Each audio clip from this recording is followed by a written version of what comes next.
This episode of the podcast is brought to you by the one, the only OnX Maps. They are the title sponsor of this podcast, and I'm so thankful for them. I've been using OnX for over a decade now, and if you've never checked it out, it goes so much further than just land ownership. Not only does it show you where you can hunt, but you can utilize the features, the icons, slope angle, topography, hybrid modes, satellite, and one of my personal favorite new features, the LiDAR feature. Please check OnX out. Go to onxhunt.com. What are you waiting for? Start figuring out your favorite hunting spots without having to actually be there the whole time. OnX rules. I love them. I love you. Let's get back to the show.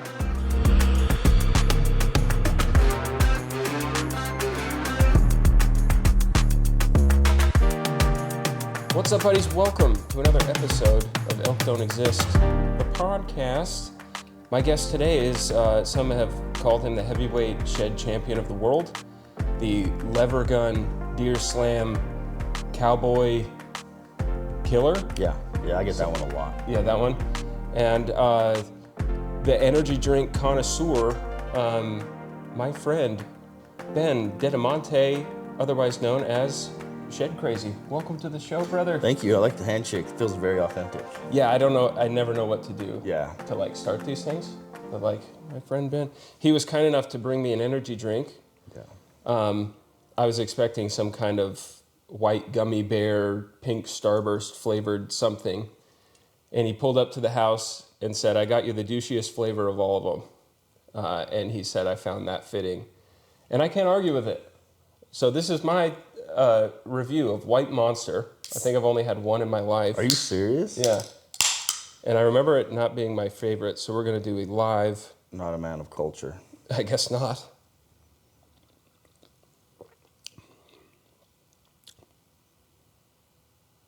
It's still not my favorite. Well, that's a you problem. It's a very ambiguous flavor. Apple.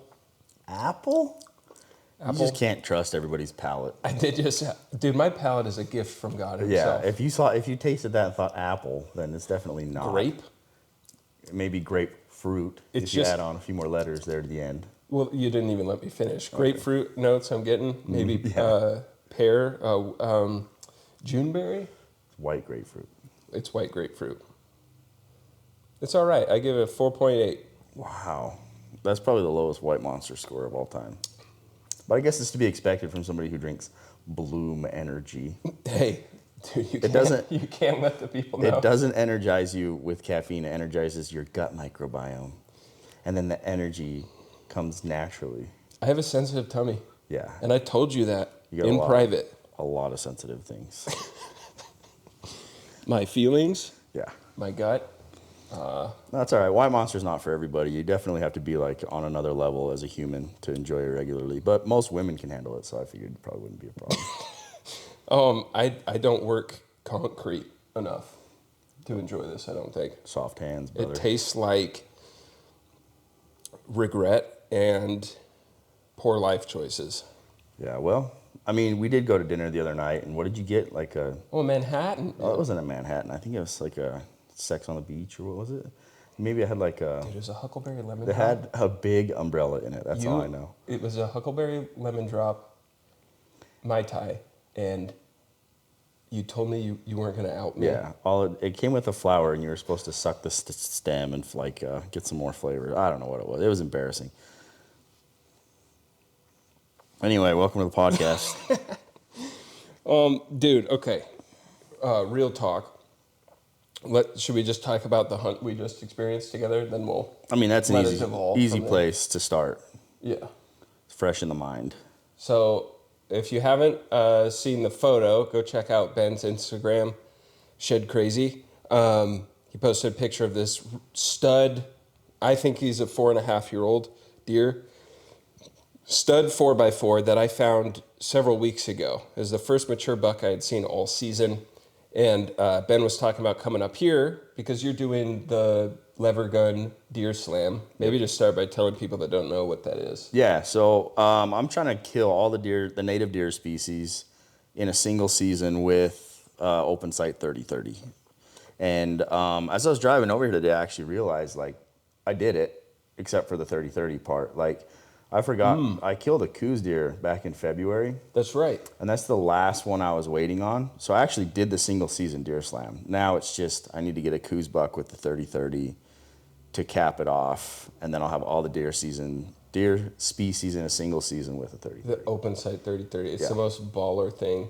It's just so cool. A lot of these deer you've killed on day one, or Yeah. all of them. Pretty much. The muley was like the first day I hunted for myself, like kind of glassed for some people on opening day. Killed the second day. Oregon blacktail, same thing. Rolled in, drove around, and then killed the first day. That's so cool. Then this buck we killed like 11 a.m. the first day. 11 we a.m., hunted. dude. And then my Sitka blacktail, the first one I killed like 3 hours after we landed, which is legal in Alaska. So Yeah, good caveat there. But yeah, so I sent Ben a video of this buck, like, hey, finally seeing some mature deer. I'll save this one for you. Like I DM'd him. That's the buck we ended up killing. yeah. We didn't know till we walked up on him, but from your perspective, just talk through that hunt, and I'll chime in where necessary. Well, yeah, so we kind of had a rough plan, and we've been talking about hunting together forever. Yeah, Like, just wanted years. to make it happen. And this was just the right season with the timing I was trying to do. And I knew Dillon downplays the fact that he's a good hunter, right? Like his whole thing is, I can't find elk. Yeah, whatever. Well, he is a good whitetail hunter. Like if you look at the deer he's killed some smoke or whitetails. He knows what he's doing. Man. And so I was like, that's a good fit. I've always wanted to hunt these mountain bucks. So we made her happen, got together. It was kind of a short time. I didn't have that many days. He didn't have that many days. We're both busy. And so we tried to pencil out 3 days. I thought that'd maybe be enough to get it done, but it's not a slam dunk, not a guarantee by any means. No, especially like finding if we were like hunting private ag fields, that's what people think. Like I think that's a big misconception because I get made fun of a lot for living in the West and not being a mule deer guy. But I grew up in North Idaho, not hunting private land, going up in the mountains where a lot of these deer have never even seen an ag field. Like they're surviving off of browse and whatever they can kind of scrounge through. So to find a big mature buck in the mountains, sometimes upwards of 5,000 feet, like you'll see big whitetail bucks, and then 1,000 feet up the mountain, glass mule deer. Like there's just something about them. They have just the dark horns. They're I don't know. It's just different. And you kept saying, man, this feels like we're hunting Oregon blacktail. Mm-hmm. Like it's similar. Sometimes you're up high in logging country, a lot of glassing. It's not just like sitting in a blind on a ag field. And I love when I get the opportunity to do that on private land. But I think a lot of guys think, oh, you favor whitetails because you can hunt them out of corn or alfalfa. And that's just not how we hunt them. It's a really fun, challenging hunt to find these deer that can survive up there with wolves and coyotes and grizzly bears and live to 4.5, 5.5. My oldest buck is last year public land 8.5-year-old deer in a very heavily hunted area. And yeah, there's just something about those mountain whitetails that I just cannot get away from. Yeah, and that was the style of a hunt I wanted to, because I've done a lot of the ag stuff. I've hunted the Midwest. I've hunted Texas a lot, and nothing against those places. I always have a great time. But yes, it would be so fun. I'm always down to experience like a new way of hunting something. Like that's for me. I keep finding excuses to do these series because I want to go try something new. Yeah. And mountain whitetails, whether it was in North Idaho or Montana or anywhere, even like back east somewhere, has always been pretty high on my list. So anyway, we got her planned out, came up, and the week looked pretty rough weather-wise, which is obviously a good thing. Like there was some snow in the forecast when we first looked at it. It faded out into rain. Yeah, we got dumped on for 2 straight hunts. Yeah, and we were just kind of like prepared for a tough one, but optimistic with the rain that there would be a chance to get on a good buck. But we woke up the first day. We got up super early, drove to a spot, went to a trailhead, and it was just pouring rain. Mm-hmm.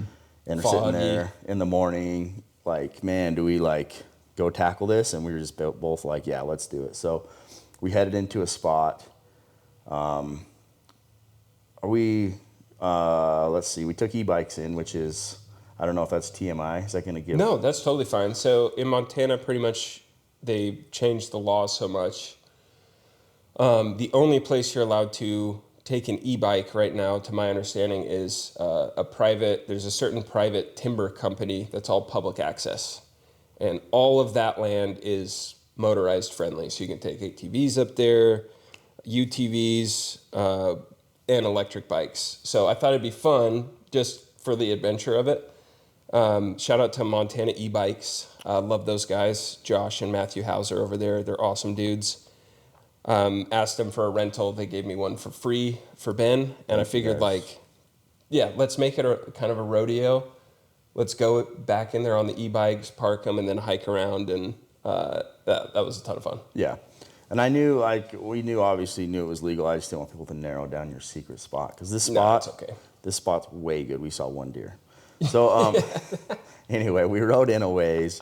We had to walk the bikes down off like a big face, rode a little further, got to kind of a little zone where Dillon's had some success rattling for rut and whitetails in the past. Yeah, I killed my only deer with a drop tine. It was a 5.5-year-old 125-inch deer, just mass, sweet and then buck. Sweet drop tine. He was an awesome deer, and we killed your buck 500 yards further than that one.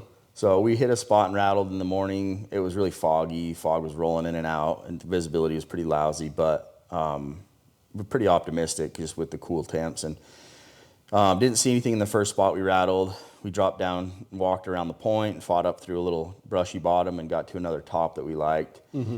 Which I had never hunted. The face we were looking at, where I found tons of sheds over the years, and a ton of shed for me is like 5 sheds. Yeah. So, but it's the face where I had originally saw the big 4, and that was weeks ago. Who knows if he's still around? But my friend Brandon, a couple weeks prior, killed his first ever deer, a little 3 by big spike, right at the bottom, like 50 feet from where your buck died, which is awesome. So I knew bucks were traveling this area. There's a big doe bedding area up top, and they just, when the wind's right, they just kind of circle around this bottom where they're protected. They have feed. They can scent check does. It's just a great little corner to hunt. Yeah, and we posted up. We did a rattling session. Nothing showed up, and just kind of seemed like it was a little slow. We hung out for a little bit on that face where we had some good visibility, and then Dillon hit the antlers again, did another rattling sequence, and I was sitting on a stump, and I finally was like, I'm going to stand up. So I was standing. And you said, and I quote, "I need to stretch my ass." Yeah, that's exactly what I said. Which is a wild choice of words. Yeah, well, we were laughing about that. It means something different in Montana than it does in Utah. In Utah, that means that you need to stretch your glutes. I don't know what it means up here, but no, same. Yeah. For sure. Anyway, stood up, and I was standing there, just had finished the rattling sequence, and I honestly was asleep on my feet. We had started early. I was starting to doze, and then all of a sudden there's a buck, and he's 100, 120 yards below us. Somewhere in there, yeah. And maybe a little closer downhill. But I could just see his white face, and I could see a real blocky body. Mm-hmm. I'm like, oh, dude, there's a buck. So I sat back down so I could be ready to shoot. Dillon's on the camera, and I'm like, he's like, where is he? I'm like, well, he's on the other side. I'm trying to explain, but I'm also worthless when it's trigger pulling time. The adrenaline, you're like, this ass, I'm like, he's on the other side. You see him? Dillon's like, oh, I see him. So looks at him. Before Dillon I could hit record, it looks like Ben's about ready to smash this thing. I was just wait. I was going to shoot him. He was facing me. I could see his whole chest and his white face, and I was like, oh, I'll shoot him right there. But then Dillon's like, just wait. Wait, let me get him on camera. Just because it's he's doing this really cool thing, and I want to get it on camera. And in my adrenaline, because I could just see, I didn't even have time to pull my binos up to see what he was. I just kept asking, is he good? Is he a shooter? And you're like, I don't know, I think so. Yeah. And I could tell you wanted to shoot him, and then I think he put his head down, and you saw kind of his frame, and you're like, yeah, I think he's a shooter. And I'm pumped, and I forgot to turn my mics on the camera, so that's my bad. So there's no audio on the shot, but we'll dub something over it. But yeah, as soon as he put his head down and I saw that blocky body, I saw his white face, and then when you're like, is he a shooter? Like at that same moment, I was like, I don't know. And then he put his head down. I saw his G2s and I saw his frame, and I'm like, it's got a good frame. It's got a big body. It's dying, right? Yeah, So sure. Dillon says, okay, I'm on him. And that's as soon as like he finished that sentence, I pulled the trigger. I barely had time to get my hands off the camera, on the tripod, so I didn't shake when the gun went off. I was like, okay, I'm on, and boom, and we just hear the impact, just whop. Yeah. Yeah, that's the one thing I love about shooting that 30-30, especially suppressed, is you hear that bullet. Even at close range, you hear it smack if you hit him. Mm-hmm. So I knew I'd hit him good, and the buck kind of like flagged his tail and jumped. He kind of mule kicked and spun, and then just started slowly walking uphill to the right, and immediately was out of our view. And then didn't move. Like I was watching the right side, I was watching up above him. I'm like, I think you just absolutely hammered him. Like he's got to be dead right there. Yeah, and so we were pretty confident.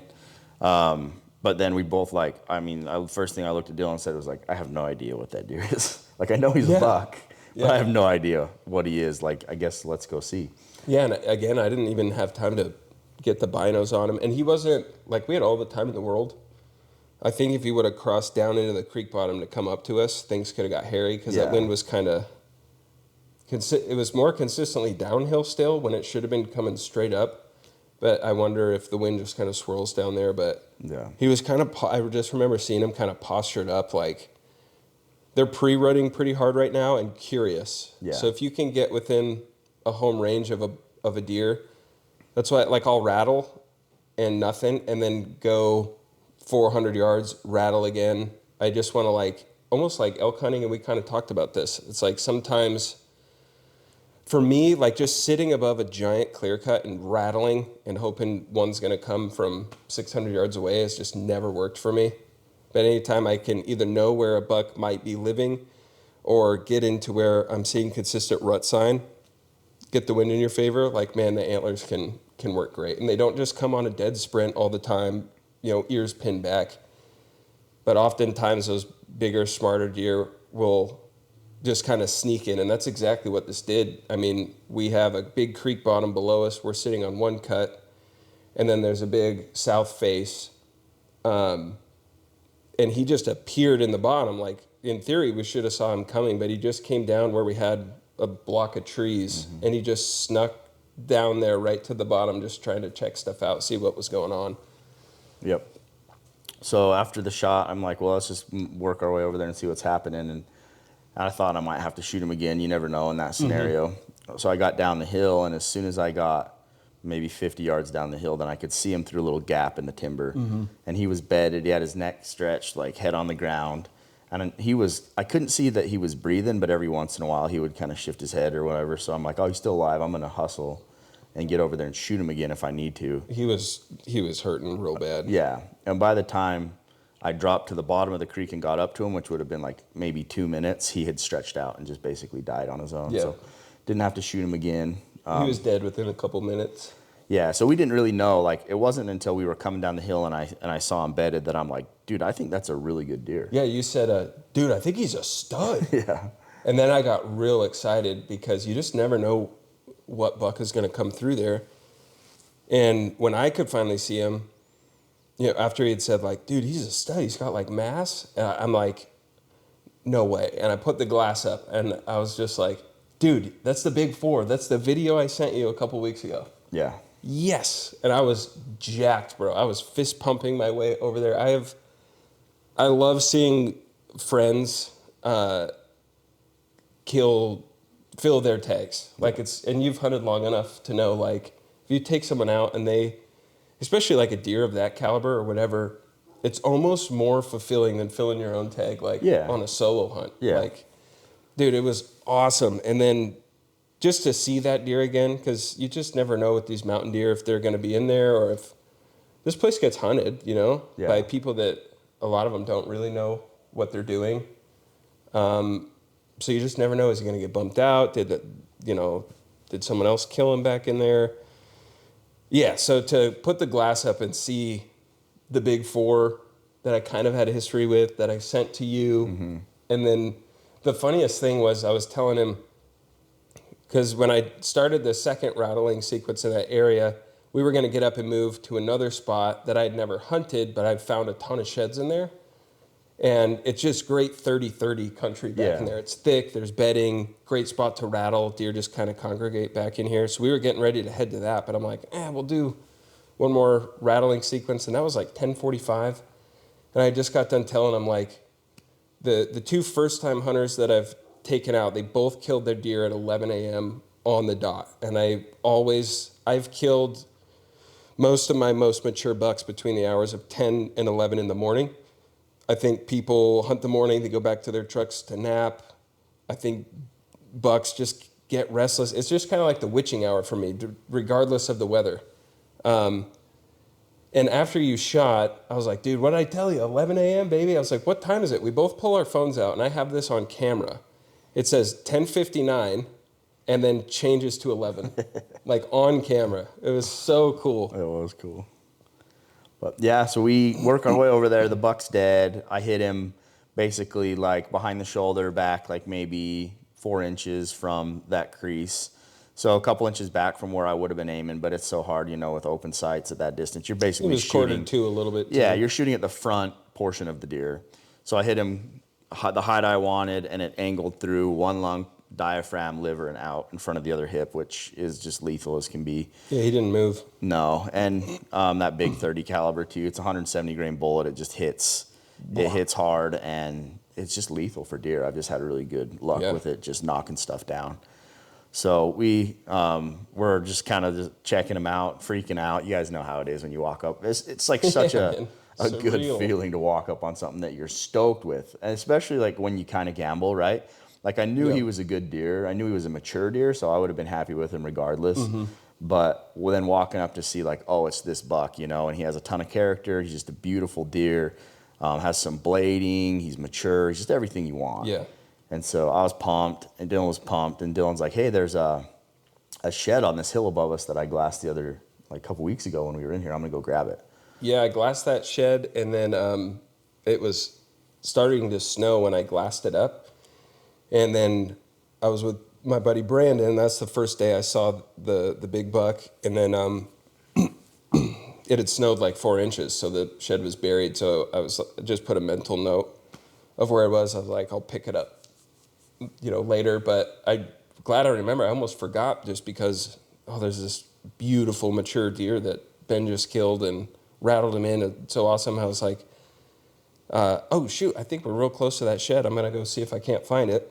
And then, so I'm walking up the hill and just remembering the terrain features from where I glassed, and there's a big stump, and I found that big stump, looked up, and boom, I find this big, gnarly, heavy 5-point shed from last year, and that's the one I glassed up. He's a sweet antler. He's a stud, man. He's awesome, and I really would love to see what that deer looks like this year. I hope he's still in there.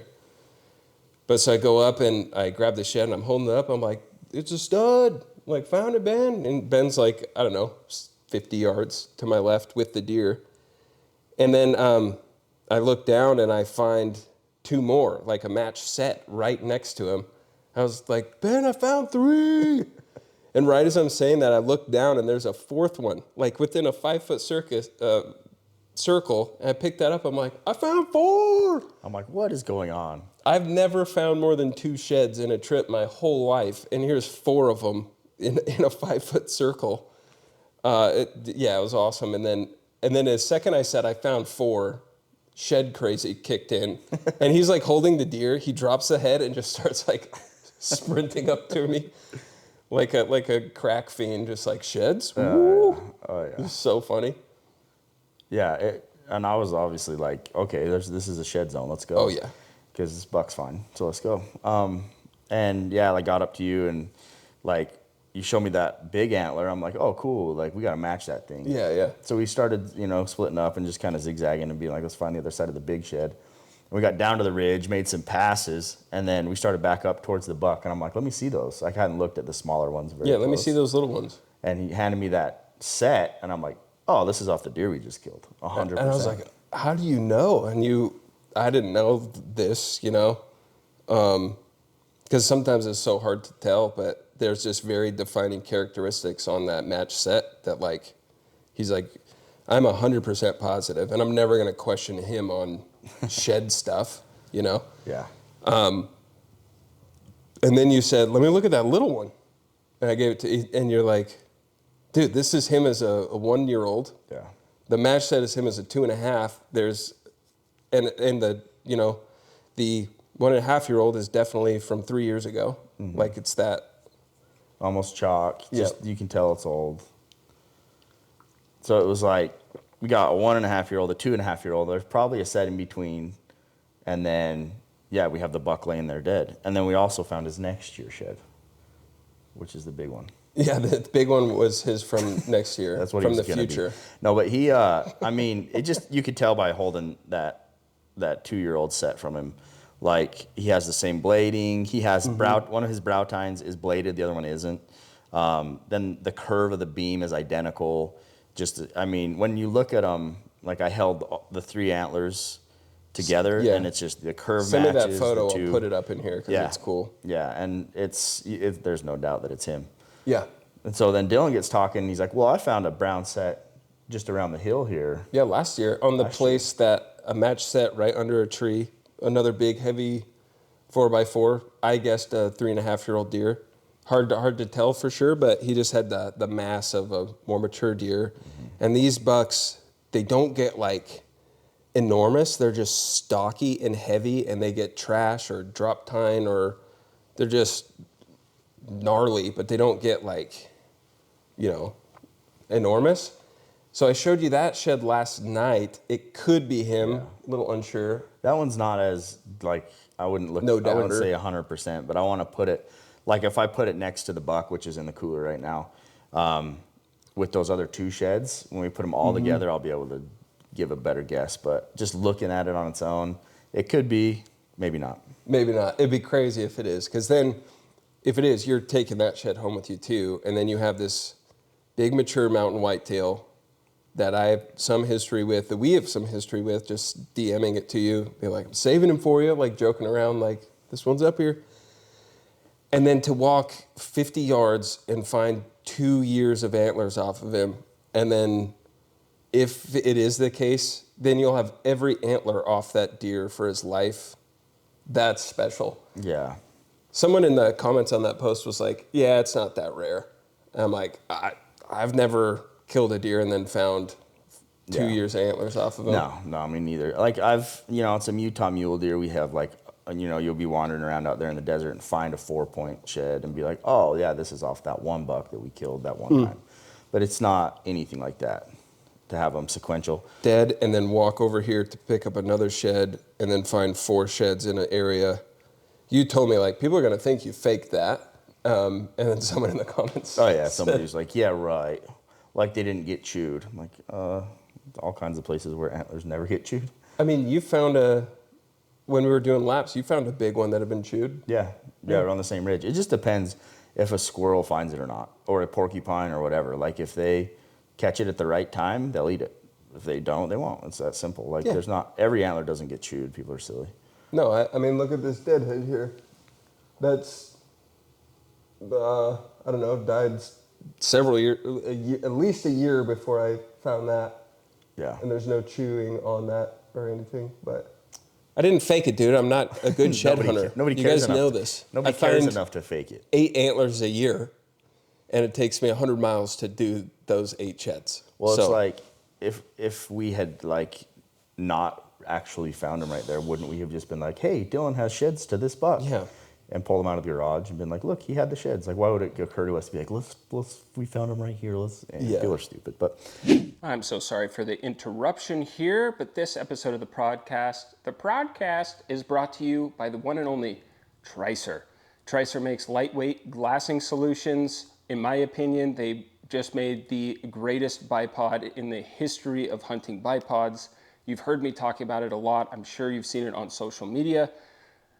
It is 15 ounces. You get a set of long legs that can go from 8 inches prone. If you move the width in, you can extend them and go to 30 inches for sitting and kneeling. It covers any shooting position you could find yourself in. It's very easy with your offhand to reach up and adjust angle. It has cant and 360 degrees of panning. It's the best bipod in the world, and there's no other tripod that you would ever catch me glassing from. They're light, you forget they're in your pack, and anything that makes glassing more fun and more enjoyable will help you find more deer and help you kill more deer or animals or bears or, whatever.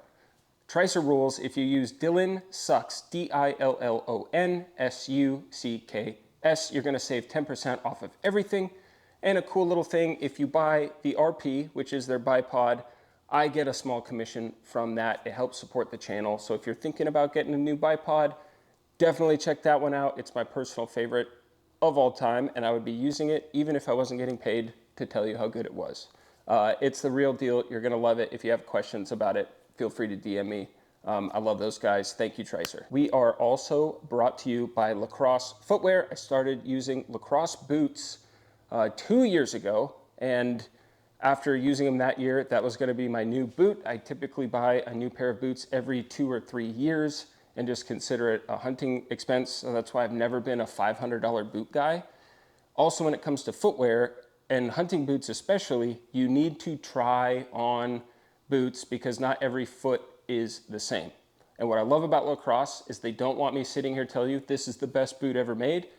But for me and my foot, this is the best boot ever made, and it just happens to fit my foot perfectly. So please do go try them on. I've been rocking the Lacrosse Ursa ES. It's a very lightweight early season boot. I love them for elk hunting. They're light, they're flexible. Feels like I'm wearing shoes with more, like basketball shoes, but with more ankle support. I just feel nimble and athletic, and you can layer up under them or wear thicker wool socks and easily stretch those into late season. I love Lacrosse. They've been an amazing, amazing partner, so please do go check them out. We are brought to you by 2O Gear. They are high-end Western hunting layering system. This is my 3rd season in them. I've been so happy, and it's at a price point that is not quite as egregious as some of the other guys. So if you want to stand out, wear something different, and not have to completely drain your bank account, please check 2O Gear out, 2ogear.com. 2O has recently come out with the Molten heated vest. And if you're like me, when you hear heated vest, you think whitetail hunter, southern gimmick. It's not gonna work for Western hunting. And that was my thought when they said they were sending me one. And I could not have been more wrong. This is a super lightweight puffy vest that comes with a 10,000 amp hour charger. So I can charge my phone about 5, maybe 6 times off this charger. So it's dual use. So if you're hiking up to your glassing point, you have the vest on just to keep your core a little bit warm. When you're sitting to glass and you get super, super cold, you can take that charger out of your hip belt pocket, plug it into the vest, turn it on with the little button right here, put that charger in your vest pocket, and it just cooks you. And it is so, so nice. Most hunts, even down to 20 degrees, I have been able to just wear one of their heavyweight merino hoodies, that vest, and I don't have to worry about tons of other layers to try to keep warm. It just heats you up so nice. It feels like God is giving you a hug. I love, love, love the Molten heated vest and everything else 2O has to offer. I've said this before. Fight me, I think their merino is the most comfortable merino wool on the market, hands down. So if you'd like to check 2O Gear out, if you're trying to put together a layering system for your Western hunting adventure, or you just need some supplemental layers or whatever, use code DillonSucks at 2ogear.com, 25% off everything. It's the best deal that I can offer you. 2O is very generous, great people making really great stuff. Please check 2O Gear out at 2ogear.com. We have a buck, we have a shed in Nevada that we know sat out for 10 years. And my buddy Troy found it. It's off a known buck, and some friends of mine were trying to find that antler like fresh, couldn't find it, and then my buddy Troy stumbled on it 10 years later. That's crazy. How is it not like disintegrated? It's just chalky, like it's got a couple cracks in it. It's not chewed, nothing. That's so cool. It's a 105-inch antler, so that's kind of cool. One side? Holy, that's wild. But yeah, But it was a cool day all in all, like, and it just Yeah. kept like finding those sheds on top of killing just like an amazing buck. Yeah. Like, when I talked to Dillon about coming up, he's like, "Were you gonna shoot anything?" And I was like, "No, like I want a mature deer, a good representation of a representation. mountain whitetail," and I just couldn't be more stoked with that buck. So thanks for that, man. I Are appreciate you it. kidding me, man? That was awesome. It's one of the coolest hunts ever, especially like talking, like we've known each other for several years. I've been a fan of yours since before I got started doing my thing. And it's been really fun to become colleagues. Yeah. We were talking in the truck the other day, dude. I was like, man, it's just, I'm glad to like be friends and hunt. And he puts his hand up. He's like, colleagues. So funny, dude. That's how I'm going to refer to you forever now. Yeah, my colleague. This is my colleague, Ben. Well, we've had fun, dude. Just like talking crap and hanging out this week. Honestly, like Oh, yeah. it's just been it's been a fun hunt, been a short rip, but like just a good hangout. Yeah. And we went hunting yesterday. Like, dude, let's keep this good luck streak going. We saw the butt of one doe and hiked several miles way up high. And I'm glad we didn't do 3 days of that. Like, Yeah. so lucky. Oh, I don't know. Everything just lined up perfectly, and it was super cool to catch it all on film. It's going to make a great YouTube video, and yeah, just so sick, man. Yeah, and it's good too to go have like a tough day to put it all into perspective, right? Yeah. Like to be like, oh, it's not just walk up and shoot one, right? Yeah. Because that's where I've been getting weird in my head on this trip, is I keep having these first day successes. Even at dinner the night before we went hunting, you're like, I don't want to jinx it, man, but I'm like killing everything on the first day, and that's wild. And then bang, 11 a.m. first day. It's been wild. It's been So like that cool. this whole thing. And I remember right before I killed this buck, like right before I was sitting there on the hill being like, it's not going to happen today, and that's okay. Like you need to work for one. Right. This felt really easy. So you'll probably have to grind this one out. And if we don't kill one, that's okay. Like I got a backup plan for another Yep. whitetail. Like we're just here to have fun. And I was literally thinking that 20 minutes before that buck walked down, we shot it. I know, wild. And you know, as the host, if you've ever had someone come up to hunt with you that you've never hunted together, it's like, man, I hope I get him a great experience. Yeah. Like, especially on a style of hunting that's newer.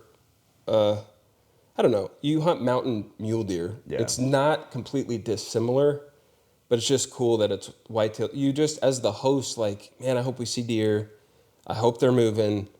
This weather is way too warm. Because usually, like, just walking into the spot we hunted, you're seeing 10, 12 deer on the way in. Yeah. And there's just, everything was bedded down or whatever. Yep. But yeah, just so thankful to get a great experience. To find those sheds was like, as a guy who's built his whole platform off of, world-class shed hunter, like, come on, man. Like, so special, so fun, so cool. If you come up again, it's not going to be anywhere near that. We'll probably get skunked for 3 days, but Yeah. yeah, dude. Well, I would come up again, man. I like this style of whitetail hunting. It is so fun. It's my favorite. I can't get away from it. It's, yeah, my favorite thing. Especially, like, for me, growing up doing this with my dad, like, staring at his giant, 158-inch 4x4 big mature deer that I've been staring at since I was a little kid. That deer made me fall in love with hunting. I've been after a big mature 4 my whole life. Finally killed one last year. Turns out it's the biggest buck of my life. And then you come up here and shoot a big, heavy 4x4. They're hard to find because once they hit 3.5, they almost always grow that 5th point. Yeah. And so there's been just something about big mature 4s that have always just got me. And it's really cool that your first, like, mountain whitetail was a big, heavy, mature 4. Yeah. Freaking sweet, man. Yeah, I couldn't ask for anything better. It's perfect. Heck yeah, man. Well, what's next for you? You got the Coos deer with the lever gun to complete the slam. Yeah. I am praying you kill him day one. I don't know, man. That'd be Yeah. awesome. That's going to be tough. It is going to be tough. Like, I've killed them with a bow. It's hard. I've killed them close range with the rifle. I've killed them long range with the rifle. They're a weird deer. sometimes they're really easy to get close to and sometimes they're impossible. I guess that's all Yeah. here, but like for whatever reason, every once in a while, like one time, the biggest coos deer I ever killed popped out straight below my glassing point. I killed it, had another buck with it, and when I walked down to it, the other buck wouldn't leave. No kidding? It stayed like 15 yards away. No way. Yeah, and we just kept like taking pictures, and this deer's just standing there. It would stand around, feed around. That's so cool. So like that, I've had coos deer experiences like that several times. I've had like Wow. coos deer does that literally walk up next to you on the glassing point and look at you and like stand around and feed or bed down. Like sometimes, and then other times they'll see you at 500 yards and flag and they're gone. So Wow. they're weird deer. I'm just hoping that I get the opportunity to blast a tame one closer to Same one, yeah. 5 feet. Yeah, well, since you fake everything, just Yeah. call ahead, have a guy tie one up. Oh, that's a good idea. I didn't think about that. And if not, like AI is getting so good now. Yes, send the video to me. We'll edit out the rope like a Tom Cruise movie. Yeah. You know, the harness or whatever. Yeah, that's just the Mexico special anyway. The We are going to Mexico Mexico, so you can do whatever you want down there. That's awesome, man. Yeah. So, out of all the hunting you've done, shed hunting, is shed hunting still the thing that you love to do the most, or is it? Would you say it's similar to like me when it's bear season? All I can think about is bears. Then by the time July comes around, all I can think about is elk, and bears can kick rocks. Yeah, Is it that it's pretty kind much of like vibe? that. Yeah, like I change with the season, but like I could go on any day too. Like I could be hunting deer or elk and start finding sheds, and then just Stop forget about the deer and everything. the elk and go find antlers. So it's whatever season I'm in. That's what I always say. Like my favorite hunt in the world is the one that I'm on, or the one that I'm Yeah, going on next. yeah. And like when I'm thinking, like when I was learning about blacktails, all of a sudden it's like, oh, I'm going hunting blacktails next week. I want to find all the blacktail videos I can Yeah, watch. I want to exactly. read articles about them. I Yeah. want to learn about them. And then as soon as I move on to the next thing, I'm like, oh man, now this is my thing. But I like to try to be present. I like to be in the moment of whatever it is that I'm doing. And I don't look forward to anything really. Like I don't look ahead and be like, oh, I'm so excited to have this next. Like I just am like, oh, I'm stoked to be doing what I'm doing right now. Like this week I'm in Montana. I'm having a great time. I Yeah. don't even think about what's next. Until I get home, I'll sit on the couch for a day and be like, all right, what am I doing What's now? next? Yeah, I think that's great, and I think that's a really healthy perspective too. Yeah, man. How many if you had a ballpark, how many shed antlers have you found? When did you start shed hunting? I really got into it. Like I went on a few trips with my brother-in-laws when I was like a sophomore in high school. Okay. So and that did it would've click been for like- you right away there? Or did it not click until you found that first antler? Well, it clicked for me as in like I wanted to do it, but I didn't really understand the process of like finding my own spots and stuff. And like I used to just walk anywhere. Like I didn't have a clue, right? Yeah, that's how I feel right now. Yeah, like and in Utah, there's a pretty distinct country that you're looking for when you're finding antlers for the Okay. most part. Like you can get outliers and deer and And all let's talk about your favorite spots. Yeah, I'll give you pins to them. Actually, they're so cool. And I will sell them to you to the highest bidder. Yeah, you can buy them. They're not great anymore. I think that like I got really geeked out on it when I was like probably in my mid-20s. When did it click for you? Where like, dude, I love this is the best. Probably like 2006 or 7. 6, 7. I started just kind of like, what happened is I moved in with my buddy Troy. We got a place together, and I thought he was obsessed with shed hunting. He thought I was obsessed with shed hunting. We started shed hunting all the time, but we were both kind of just like learning.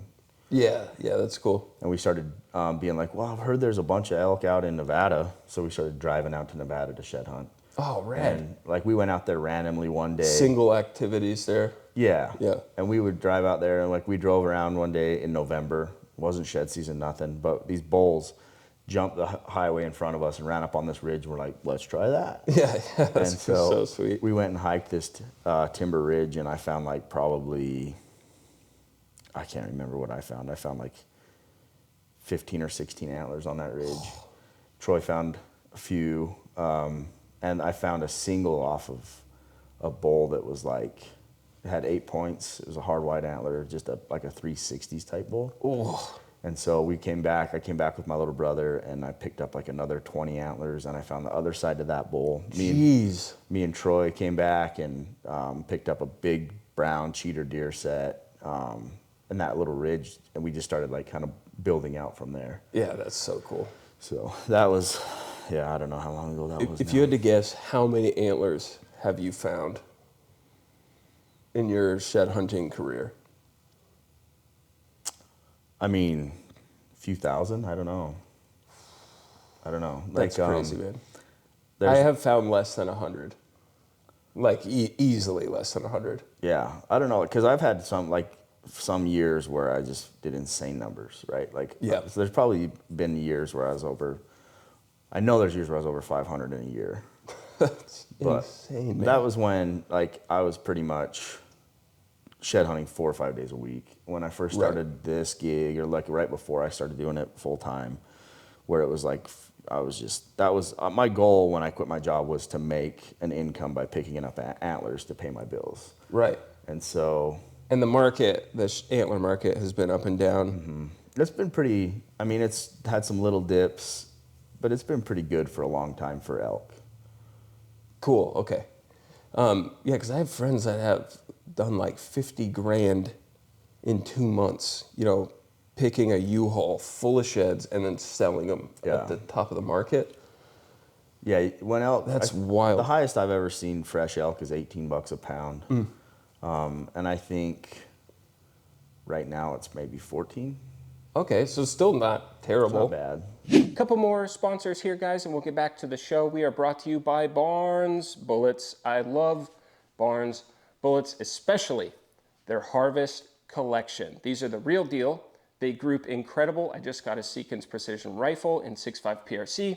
I'm getting 1/4 inch to 0.4 inch groups every time I go to the range with this gun paired with Barnes Harvest collection ammo. Barnes is known for their solid copper bullets, but they wanted a more of a lead core option for medium or thin skinned game rather, that's going to expand a little bit more rapidly at from 0 out to 500 or so yards. I've also seen people killing elk with these things out to 600-700. It's an incredibly capable bullet. It's topped with the Sierra Match King, which is a Sierra Game King bullet, the green tips, which is a bullet renowned across the world for performing extremely well. I just took a bunch of first-time hunters out to kill their first deer, and the performance of these bullets has been nothing short of amazing. The best part is the price point, $39 to $45, depending on your cartridge. They are affordable, but they perform extremely well and group extremely well. You're gonna love these things. Please check them out, barnesbullets.com or your local retailer. Thank you to Barnes Bullets. Optics. You guys know how much I love my Mavens. It is high-end Japanese glass at 1/3 of the price point of some of the competition because they're a direct-to-consumer company. In my chest harness, pretty much on every hunt, I have their 12 by 50s in their B series glass. They're very short, very compact, lightweight, and you have that 12 power magnification. Also, crazy enough, they came out with a new monocular, the M2. It is a 12 by 50 monocular, but I've been using it as a mini spotting scope on some of these whitetail hunts where we're in closer quarters and I don't need a pair of 12s. I certainly don't need my pair of 18s. I will keep that little tiny 12 by 50 monocular in one of my hip belts. And if I want to get a better view of something or film off the tripod, I will pull that thing out and I put a Tricer NS clamp on it, which is a 1 ounce piece of billet aluminum that mounts to any Arca tripod that you have.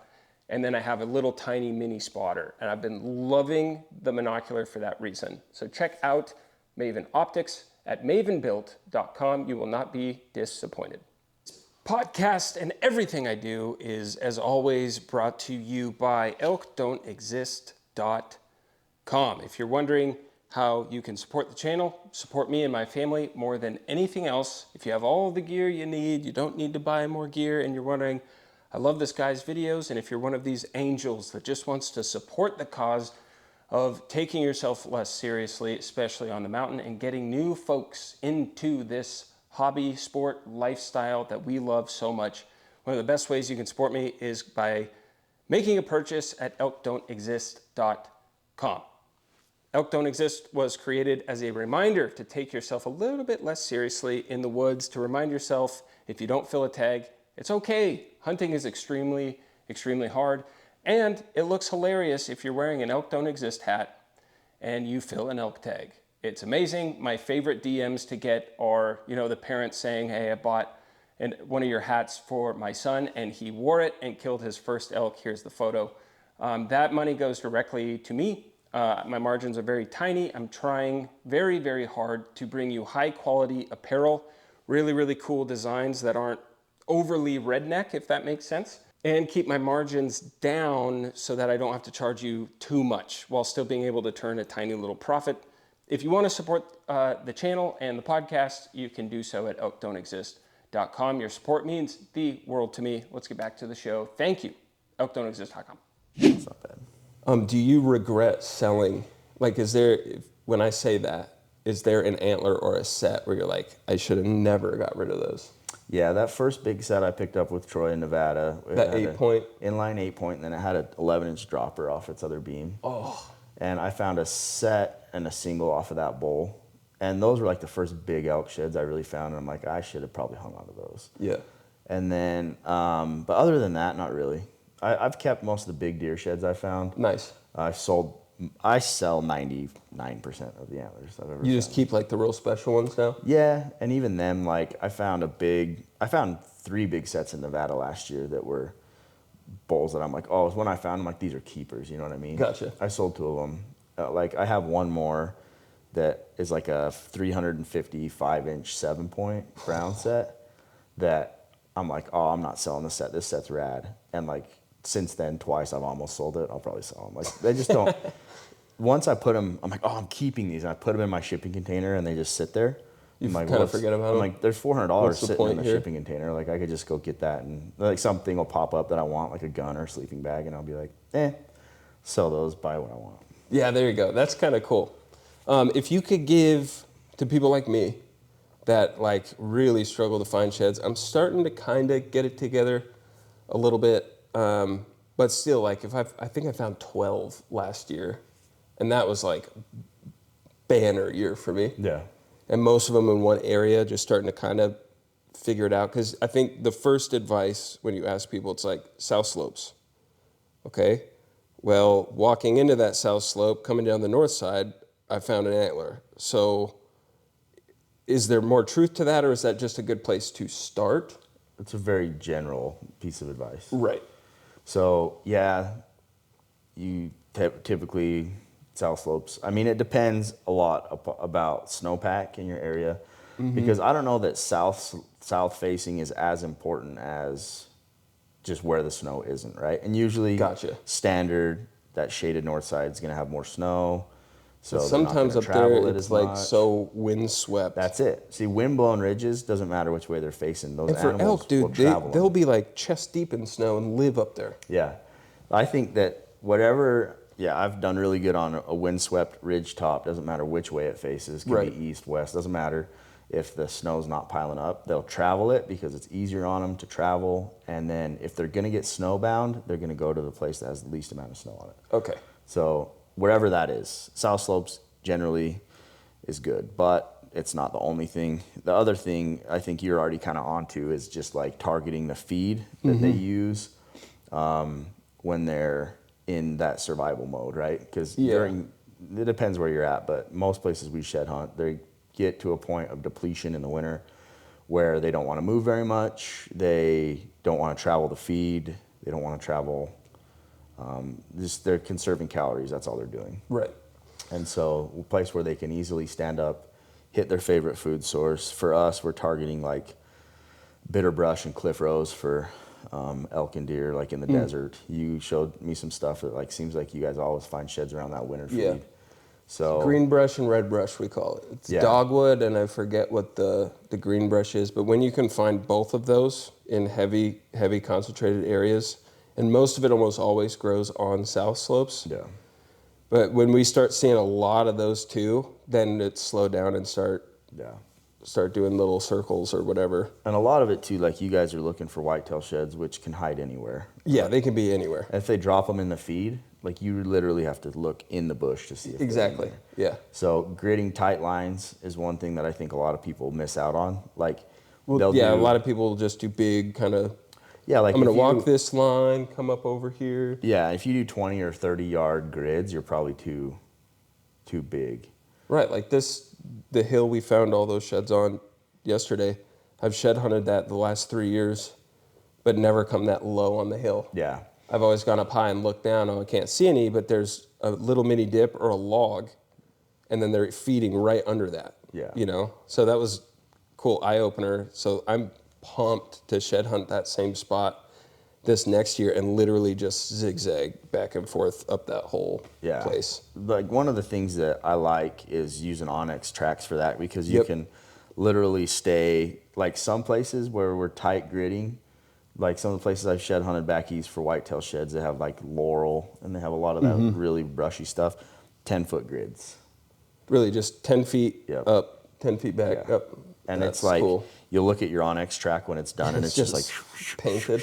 Yeah, and that's when you're targeting like a specific food source in a small area, or maybe you're trying to match up an antler that you found. Because I can tell you so many instances where I missed the match to a shed that was just like 10 feet away because of where it was laying, how it was sitting. That big antler that Troy found that sat out for 10 years was literally just tucked under a sage. There's no correct You'd have angle. to look in the bush. Yeah, you just had to walk exactly to where it was to find it. That's wild, bro.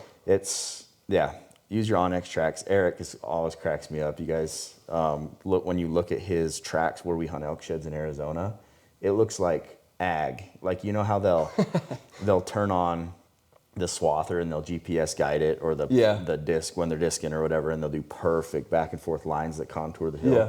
Like that's what his OnX tracks look like. It's insane. That's awesome. So I started doing that this last year, and then putting the shed icon where I found them, and then post the picture in there too. So year after year I can go, oh yeah, what did I find there? Oh yeah, it was that one. Okay, cool. And then if you shed hunt an area long enough, like if I showed you this spot, you just get an idea of where these deer are traveling. Yeah, for like sure. what they're doing day in, day out. And then that can help you big time when it comes to hunting season. That's been a huge help for me. Yeah.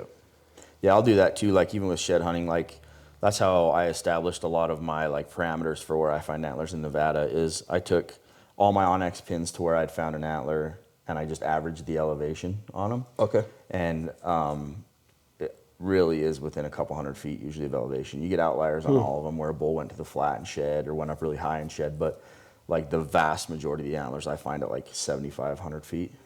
That's so fascinating. So, it's just like, it's like after a while you just can see the combination of factors. Like now, I've done this several times where I'll be driving through somewhere, like especially in country that I know really well, like Arizona, Nevada, Utah, and I'll look at a mountain and I'll be like, I guarantee there's sheds on that face. And go up and find them? Yeah. That's so sick. It's just, because you see, that's the right feed, that's the right elevation, it's facing the right way, there's the right combination of things. Like, I guarantee you there's antlers right there. Does slope angle come into play? Do you pay attention to that much? I think a little bit. Like, I don't really, like, too much. It just depends. Like, I think that if it's too steep, it's not comfortable for them to live in, but it seems like half the time they don't care either. Yeah, So, or they're, on this saddle bedding and they'll come out to... Yeah. The only time I pay, like, close attention to slope angle is for black bears. It just feels like 20 degrees to 35 degrees. That's, like, you key in on that. And OnX has that badass feature where you can highlight slope angle, you can highlight elevation, you can highlight slope direction, and then just start narrowing in where to find bears. Hasn't been as used. Whitetail just live everywhere. Yeah. Ag land in the bottom to 5,500 feet. We've killed whitetails up to. They're just so adaptable. That makes finding their sheds really brutally difficult. Yeah. Yeah, anything that's really nomadic and doesn't get snowbound or doesn't like have, stick to a tight corridor like that it's just harder to shed hunt them. And when you think about, I find a dozen or so sheds a year, like, it's just because whitetails, It's hard. especially those mountain whitetails. And then you look at the country, like where we killed this buck, there's like cut timber, there's logs, there's deadfall, there's any little thing. Even in the can thick hide timber, that there's little woody antler. browse that they can get up from their bed, feed around on, and lay back down. Yeah. Yeah, it's tricky. It's just a tough game. Like elk antlers, they just stick out more, especially when they're white. Like they just pop. They're way more glassable. They're bigger, and that's like a lot of the reason that it's fun to shed hunt them, because you can there's been times where you'll see antlers from several hundred yards with your naked eye. They just pop out. You're like, oh, Yep. there's one. Sweet. Yeah, that's sweet. Well, dude, thanks so much for coming on the podcast. It's been fun just becoming colleagues over the last couple of years, and you've helped me out a ton. I get asked all the time, how do you get sponsors? Like, how do you get started in this? And I tell people the same thing, and you've told me the same, like, that can't be at the forefront of your mind. Do the thing that you love, put your personality into it, and just do it for the love of the game. And that's how you started until you were at a point where, dude, I'm going to go for this and I can do it. But yeah, what advice do you have for people that are like, I'm good at hunting?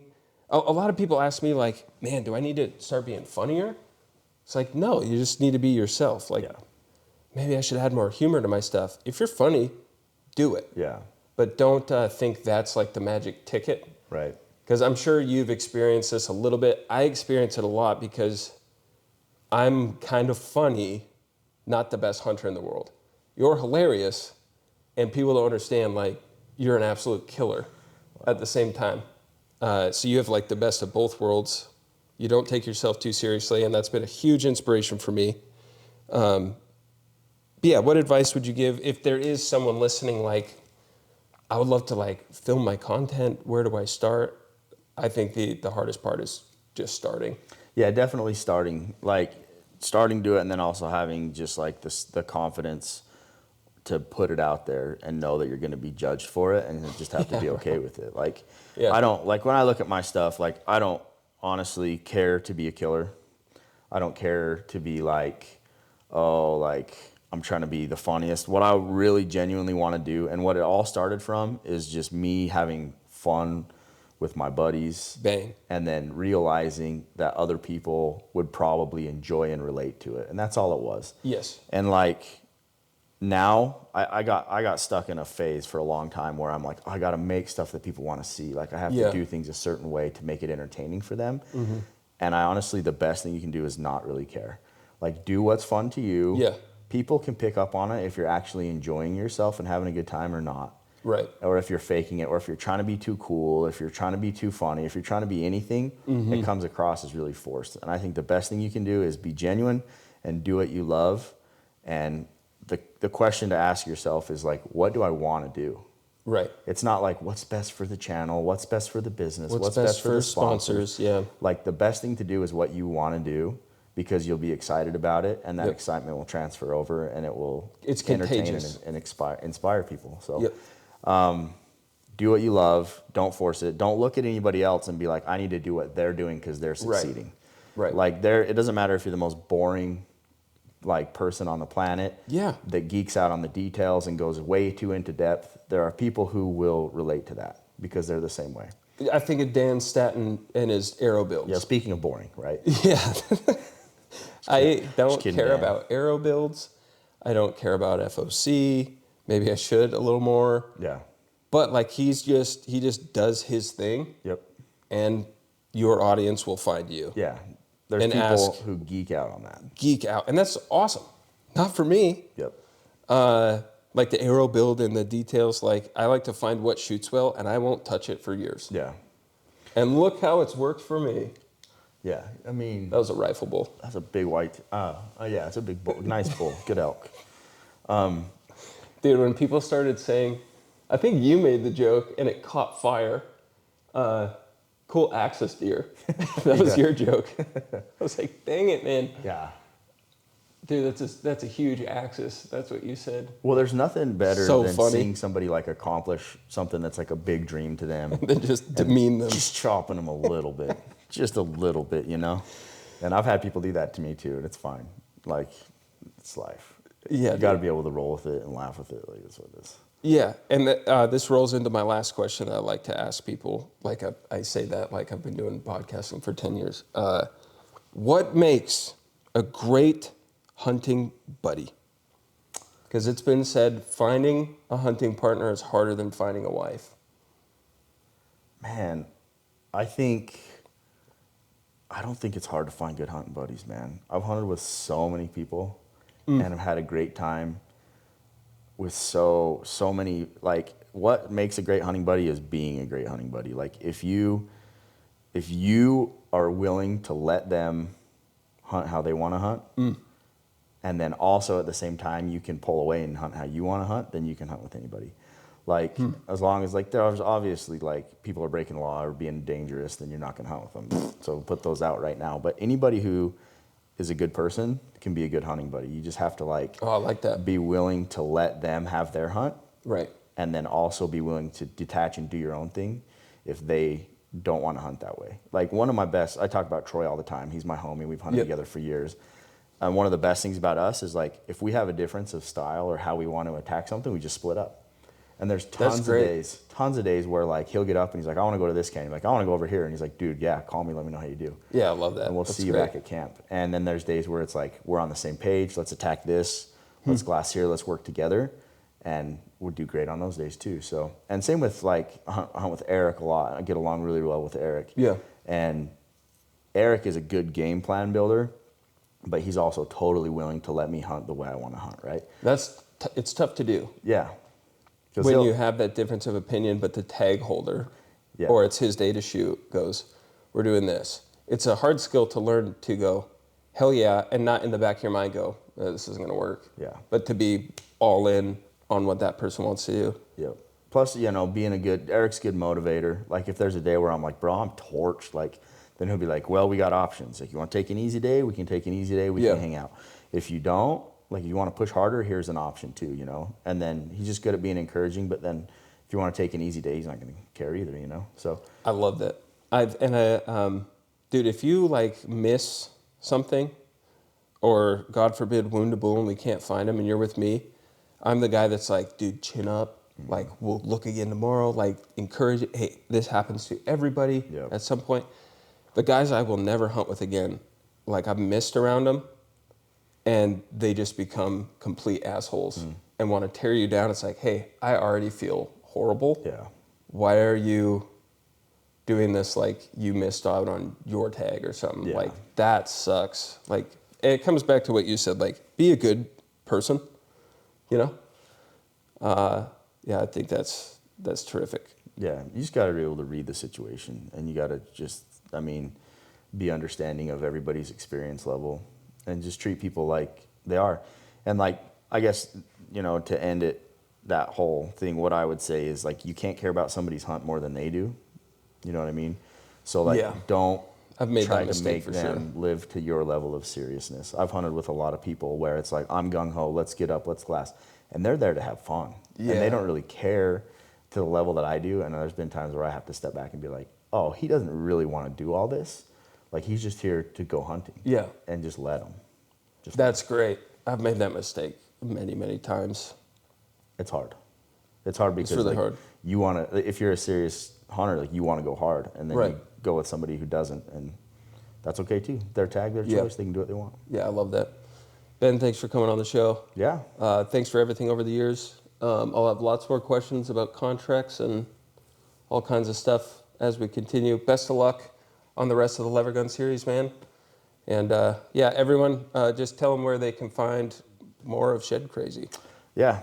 You can find me on Instagram at ShedCrazy, YouTube, ShedCrazy, I think ShedCrazy Official. Somebody jacked the real ShedCrazy. Man. My TikTok is ShedCrazy. I post there once every 6 months. It's really exciting. You can buy all the best merch. It's great stuff. Dylan's website, Elk Don't Exist. ElkDon'tExist.com. Maybe we'll do a little ShedCrazy collab someday. We've talked about it. Could happen. Elk sheds don't exist. Yeah. For us people that can't find elk sheds. This is my first brown I found. That's great. I found that a couple months ago. Yeah, you called me. He's like a 380 side there. Would you say? Yeah, it's probably worth $3.80. Okay, sick. Guys, thank you for watching Elk Don't Exist, the pod. Shout out to all the sponsors. Go to elkdon'texist.com for all your mediocre merch needs. Thank you. Thanks, man. Yeah, bro.